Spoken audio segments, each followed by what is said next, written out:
Hi everyone, this is Melissa Deely here, registered health coach on day 2 of our 12 days of Christmas, surviving the stresses, eating and drinking your way through the holiday season.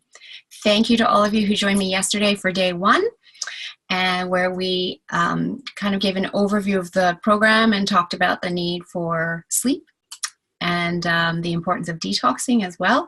Today I want to talk to you about facing the mall and the stresses of facing the mall. At this time of year, it's so crowded, people everywhere, long lineups. It can take a lot longer to be at the mall at this time of year than any other time of year, and it can be overwhelming for some people. So how do you manage the mall? So the first thing I'd really love to encourage you to do, for those of you that have the flexibility to do this, is go to the mall midweek.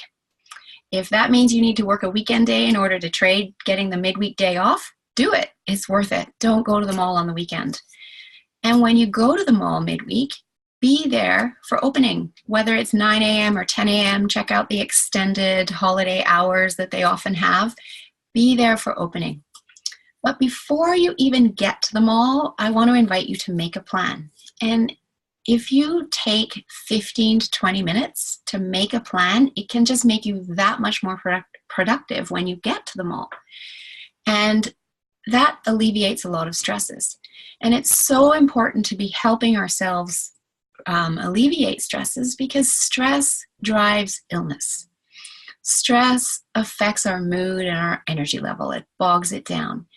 And did you know that 90% of all doctor's visits are stress related?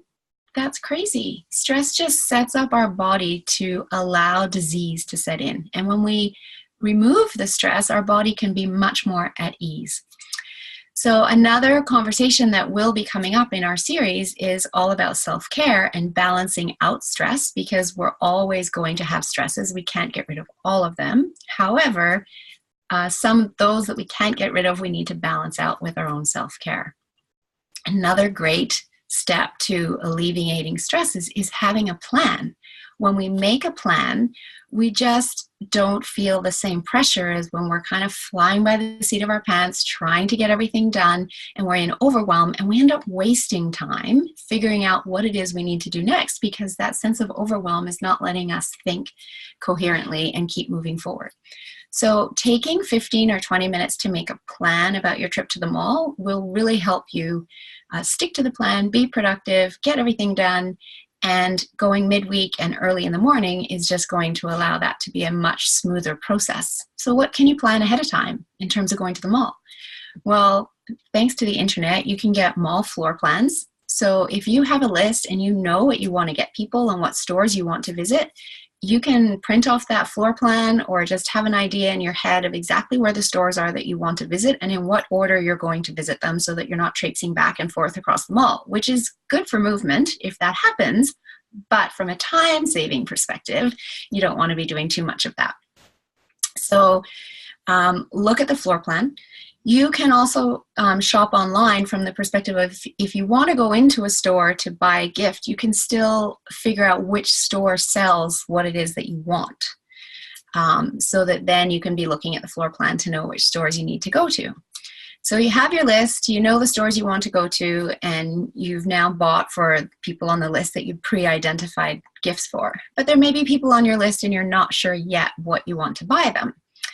And so that's you start that after you've done the rest, because getting the rest done is really productive and it's really motivating, and that gives you energy to keep going. And then a recommendation I have of an awesome store to browse and find gifts for a wide range of people is Indigo Chapters. You know, kids' books, novels, reference books, there's journals there, beautiful journals. They've got candles, they've got blankets, they've got games, they've got magazines for everyone. You can spend some time in there, and I bet you will find some amazing gifts for a variety of different people. And it also tends to be quieter than the rest of the mall. It's not a library, but it is a bookstore, and so people are just more respectful in there. And so if your brain needs a chance to chill and needs to go somewhere quiet, it's an awesome spot, and I love shopping there at Christmas. So those are some tips for you. And of course, the other really obvious one is, if you absolutely hate the mall and you just can't do it, shop online. because the cost of the shipping is totally worth the not having the headache of having to get to the mall and not having that stress. So that is another option for you as well. And so just to recap, if you are physically going to the mall, you want to try and go on a midweek day. You want to be there first thing in the morning. You want to have a plan as to which stores you're going to and what gifts you're buying, and do that first, and then do your browsing. So that is my strategies for surviving mall shopping. And the best one of all, which doesn't help you this year, but it'll totally help you come January, is to shop all year. We know Christmas comes every year and we know who we're buying for. And so think about it throughout the year and pick things up here and there. So by the time you get to December, your Christmas shopping's done. And that is just one huge stress completely taken off your plate come December. And you've got that much more time to enjoy the holiday season. So thank you, and we'll see you back here for day number 3 tomorrow. Bye.